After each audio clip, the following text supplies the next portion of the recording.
மரக்காணத்தில் தொடர் கனமழையால் 3000 ஏக்கர் உப்பளம் நீரில் மூழ்கி ஏரி போல் காட்சியளிக்கிறது.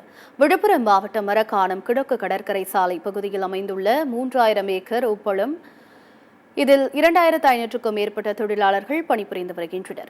விழுப்புரம் மாவட்டம் முழுவதும் கடந்த 4 நாட்களாக இரவு நேரங்களில் பலத்த இடியுடன் கூடிய கனமழை பெய்து வருகிறது. இதனால் பல்வேறு நீர்நிலைகள் நிரம்பி காணப்படுகிறது.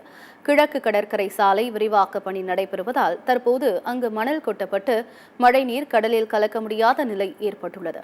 இதன் காரணமாக உப்பளம் முழுவதும் நீரில் மூழ்கி ஏரி போல் காட்சியளிக்கிறது.